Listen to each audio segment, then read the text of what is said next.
A evaporação da moral.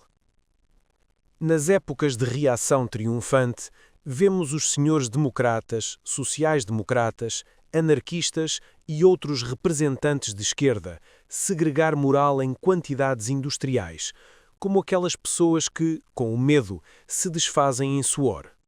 Repetindo à sua maneira os 10 mandamentos ou o Sermão da Montanha, estes moralistas dirigem-se menos à reação vitoriosa do que aos revolucionários perseguidos e encurralados, cujos excessos e cujos princípios amorais teriam provocado a reação e proporcionado a esta uma justificação moral. Segundo eles, haveria, no entanto, um meio elementar, mas seguro, de evitar a reação: o esforço interior, o renascimento moral. E em todas as redações de jornais interessados distribuem-se amostras gratuitas de perfeição ética.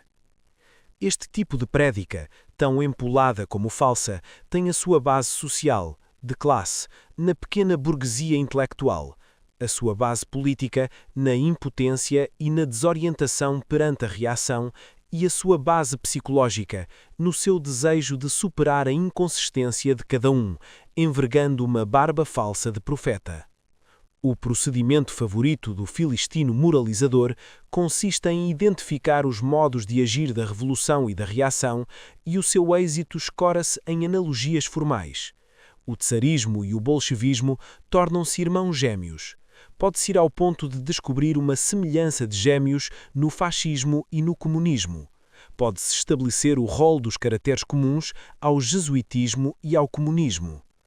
Pelo seu lado, Hitler e Mussolini, lançando mão de uma técnica totalmente semelhante, demonstram que o liberalismo e o bolchevismo mais não são do que as diversas manifestações de um mesmo mal.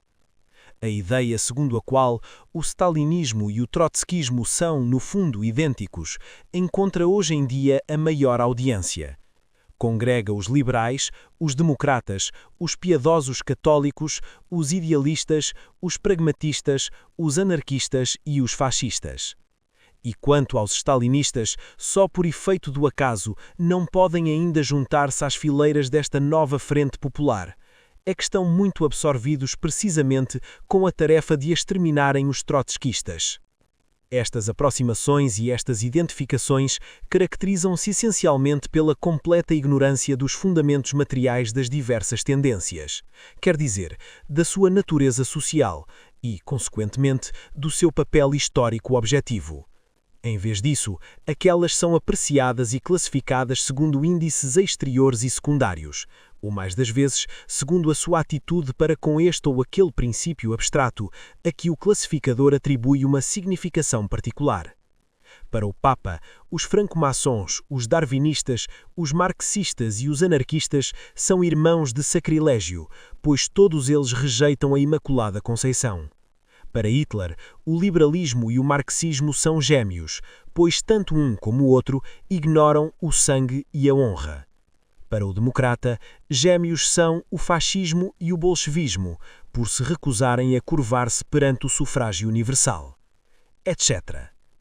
Os traços comuns às tendências assim comparadas são inegáveis, mas o desenvolvimento da espécie humana não se esgota nem pelo sufrágio universal, nem pelo sangue e honra, nem pelo dogma da Imaculada Conceição. E esse é o cerne do problema. O devir histórico é, antes de mais, luta de classes, e acontece que classes diferentes utilizem meios análogos com fins diversos, e não poderia deixar de ser assim. Os exércitos beligerantes são sempre mais ou menos simétricos. Se nada tivessem em comum nas suas formas de combate, não poderiam chupar-se no campo de batalha. Quando se vêem entre dois fogos, sem compreenderem as causas e o alcance do combate travado entre o proletário e a burguesia, o camponês e o lojista inculto votam ambos os partidos em presença a um ódio igual. Mas quem são todos estes moralistas democratas? Os ideólogos das camadas médias que se veem entre dois fogos ou que receiam de vir a cair nessa situação. Os profetas deste género caracterizam-se sobretudo pelo seu afastamento relativamente aos grandes movimentos da história, pelo conservadorismo retrógrado do seu pensamento, pela autossatisfação perante a sua própria mediocridade e pela mais primitiva pusilanimidade política. O que os moralistas mais anseiam é que a história os deixe em paz, com os seus alfarrabos, as suas revistinhas, os seus assinantes, o seu bom senso e as suas regras. Mas a história não os deixa em paz, e ora levanta à esquerda, ora levanta à direita, vai-lhes dando umas cotoveladas nas costelas. E claro, revolução e reação, tsarismo e bolchevismo, stalinismo e trotskismo são irmãos gêmeos. Quem duvidar disto, observe, por favor, os galos simétricos à esquerda e à direita no crânio dos moralistas.